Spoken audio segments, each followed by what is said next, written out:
नमस्कार दोस्तों, एक बार फिर से स्वागत है आपका हमारे इस channel study job and analysis पर। और इस बार हम फिर से एक न्यू वीडियो के साथ आए हैं जो कि मैकेनिकल मेंटेनेंस से होने वाले इंटरव्यू क्वेश्चन और उसके आंसर हैं। तो बिना देर किए चलते हैं अपने पहले क्वेश्चन पर, जो कि है मैकेनिकल मेंटेनेंस क्या है। तो इसका उत्तर आपको देना है मैकेनिकल मेंटेनेंस मशीनों और इक्विपमेंट के देखभाल और मरम्मत की एक प्रक्रिया है जिससे कि मशीन सही तरीके से काम करते रहे। मैकेनिकल मेंटेनेंस का पर्पस मशीन्स के वर्क एफिशिएंसी को बनाए रखने व उसके लाइफ को बढ़ाकर ब्रेकडाउन को कम करता है, साथ ही प्रोडक्शन की क्वालिटी को भी मेंटेन किए रखता है। इसके अंतर्गत प्रिवेंटिव मेंटेनेंस, करेक्टिव मेंटेनेंस और प्रेडिक्टिव मेंटेनेंस, इस तरह के कई सारे मेंटेनेंस आते हैं। नेक्स्ट क्वेश्चन आपसे पूछ सकता है प्रिवेंटिव मेंटेनेंस क्या है। तो इसका उत्तर आप देंगे प्रिवेंटिव मेंटेनेंस का मतलब है किसी मशीन, इक्विपमेंट या सिस्टम के खराब या फेल होने से पहले ही उसका एक निश्चित समय अंतराल में उसकी जांच, साफ सफाई, मरम्मत और रिक्वायरमेंट के अनुसार उसमें सुधार किए जाते हैं। नेक्स्ट क्वेश्चन आपसे पूछ सकते हैं प्रेडिक्टिव मेंटेनेंस क्या है और कैसे किया जाता है। तो इसका उत्तर आपको देना है किसी मशीन का, इक्विपमेंट की स्थिति को जांच करके उसके भविष्य में आने वाले खराबी का अनुमान लगाया जाता है और टेस्टिंग, वाइब्रेशन एनालिसिस और इंफ्रारेड थर्मोग्राफी और अल्ट्रासोनिक टेस्टिंग के माध्यम से इसे किया जाता है। अगर सभी पैरामीटर नॉर्मल रनिंग रेंज में हैं तो इक्विपमेंट को रनिंग कंडीशन में रहने देते हैं, और यदि पैरामीटर लो या हाई होता है तो उसका एक फ्यूचर प्लान करके मेंटेनेंस प्लान करते हैं। नेक्स्ट क्वेश्चन आपसे पूछ सकता है कि आपने वाइब्रेशन एनालिसिस का नाम लिया, ये वाइब्रेशन एनालिसिस क्या है। तो इसका उत्तर आपको देना है वाइब्रेशन एनालिसिस एक टेक्निक है जिसका उपयोग मशीनों, रनिंग इक्विपमेंट्स या किसी स्ट्रक्चर में होने वाले वाइब्रेशन की जांच करने के लिए किया जाता है, जिससे कि मशीनों की रनिंग स्टेटस का या उसमें कोई फॉल्ट हो तो पता लगाया जा सकता है। इस वाइब्रेशन एनालिसिस में खासकर वाइब्रेशन के पैटर्न को देखा जाता है और पता लगाया जाता है कि मशीन के किस पोजीशन से ज़्यादा वाइब्रेशन है, फिर उसके अकॉर्डिंग हम मेंटेनेंस प्लान करते हैं। नेक्स्ट क्वेश्चन आपसे पूछ सकता है वाइब्रेशन एनालिसिस क्यों ज़रूरी है। तो इसका उत्तर आपको देना है वाइब्रेशन एनालिसिस किसी मशीन या उपकरण के मेंटेनेंस और मशीन के हेल्थ मॉनिटरिंग के लिए बहुत ज़रूरी है। इसके कुछ इंपॉर्टेंट रीज़न हैं, जैसे ये मशीन फेलियर होने से पहले पहचान हो जाता है, जिससे अनप्लान्ड ब्रेकडाउन को हम रोक सकते हैं या काफ़ी हद तक कम कर सकते हैं।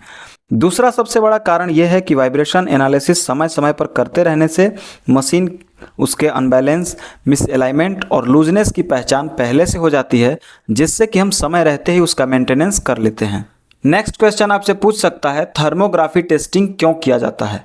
इसका उत्तर आपको देना है थर्मोग्राफी टेस्टिंग एक non contact and non destructive testing technology है जिसमें इंफ्रारेड कैमरे की मदद से किसी ऑब्जेक्ट के सरफेस पर टेम्परेचर डिस्ट्रीब्यूशन को मेजर किया जाता है। थर्मोग्राफी टेस्टिंग का उपयोग ओवरहीटिंग के पहचान के लिए किया जाता है, साथ ही ये फॉल्ट डिटेक्शन जैसे बियरिंग फ्रिक्शन या ग्रीस की कमी से बढ़ने वाले टेम्परेचर, लूज इलेक्ट्रिक कनेक्शन, खराब इंसुलेशन को भी टेम्परेचर डिटेक्ट करके होने वाले नुकसान को रोका जा सकता है। इक्विपमेंट जो प्रॉब्लम विजुअल इंस्पेक्शन से नहीं दिखाता वो थर्मल इमेज में क्लियर शो हो जाता है। नेक्स्ट क्वेश्चन आपसे पूछ सकता है बेयरिंग के मेंटेनेंस के लिए कौन कौन से सावधानियां रखनी चाहिए। तो इसका उत्तर आपको देना है बेयरिंग मशीन का एक बहुत ही सेंसिटिव और इम्पॉर्टेंट पार्ट होता है। इसके सही मेंटेनेंस से मशीन की लाइफ और एफिशिएंसी दोनों बेहतर रहती है। वहीं दूसरी ओर बेयरिंग फेल होने पर मशीन के डैमेज और प्रोडक्शन लॉस होने का खतरा रहता है। इसलिए बेयरिंग मेंटेनेंस के लिए जो मेन प्रिकॉशंस हैं उसमें सबसे पहला है क्लीनिंग, क्योंकि गंदगी से बेयरिंग बहुत जल्दी खराब होते हैं। दूसरा है प्रॉपर लुब्रिकेशन, सही टाइप और सही मात्रा का लुब्रिकेशन ऑयल या ग्रीस इस्तेमाल हमें करना चाहिए। नेक्स्ट है वाइब्रेशन, नॉइस एंड टेम्परेचर का रेगुलर इंस्पेक्शन करते रहना चाहिए। बेयरिंग के इंस्टॉलेशन या रिमूवल में सही टूल्स का प्रयोग करना चाहिए, क्योंकि गलत टूल्स या हथौड़े से बेयरिंग डैमेज हो सकते हैं। नेक्स्ट है टेम्परेचर कंट्रोल, ओवरहीटिंग से बचाना होता है, नहीं तो ओवरहीटिंग से बेयरिंग के मेटल स्ट्रक्चर कमज़ोर हो जाते हैं। साथ ही ये भी ध्यान दें कि ओवरलोडिंग, मिसअलाइनमेंट और साफ्ट डिफ्लेक्शन से भी बेयरिंग जल्दी खराब होते हैं। नेक्स्ट क्वेश्चन आपसे पूछ सकता है कि गियर बॉक्स का मेंटेनेंस कैसे किया जाता है। तो इसका उत्तर आपको देना है गियर बॉक्स किसी भी मशीन में पावर ट्रांसमिशन का एक अहम हिस्सा होता है। एक गियर बॉक्स के खराब होने से पूरा का पूरा मशीन ठप हो सकता है, इसलिए गियर बॉक्स का नियमित और सही मेंटेनेंस बहुत ज़रूरी है। गियर बॉक्स के मेंटेनेंस के कुछ मेन स्टेप्स में पहला है oil level and oil condition check. इसमें गियर बॉक्स का ऑयल लेवल चेक किया जाता है, साथ ही ऑयल सैंपल लेकर लैब टेस्टिंग करते हैं। अगर ऑयल में मेटल पार्टिकल्स या कुछ बर्निंग स्मेल या कलर चेंज दिखे तो तुरंत ऑयल रिप्लेस करना होता है। साथ ही ऐसे में गियर बॉक्स का इंटरनल इंस्पेक्शन भी ज़रूरी हो जाता है। निर्धारित समय पूरा होने पर भी, जैसे 3000 घंटा या 6000 घंटा का अगर रनिंग टाइम पूरा हो जाता है, तब भी ऑयल चेंज करना ज़रूरी होता है। सेकेंड स्टेप है लीकेज इंस्पेक्शन, जिसमें कि गियर बॉक्स के ऑयल सील, गैसकेट या फ्लैंज के पास यदि कोई लीकेज हो तो उसे तुरंत रिपेयर या रिप्लेस करना चाहिए। नेक्स्ट स्टेप में नॉइस और वाइब्रेशन की मॉनिटरिंग करते रहना चाहिए। इसमें एबनॉर्मल साउंड या वाइब्रेशन किसी इंटरनल डैमेज जैसे गियर टिथ का टूटना, मिसअलाइनमेंट या बेयरिंग फेलियर के संकेत हो सकते हैं। इसी तरह गियर बॉक्स के मेंटेनेंस में और भी पॉइंट है जिन्हें ध्यान में रखकर इसका मेंटेनेंस करना चाहिए, जैसे temperature monitoring, internal inspection and alignment checking. Next question आपसे पूछ सकता है कि मशीनों में लुब्रिकेशन क्यों आवश्यक है। इसका उत्तर आप देंगे कि मशीनों में लुब्रिकेशन आवश्यक होने का जो सबसे मुख्य कारण है वो है फ्रिक्शन को कम करना।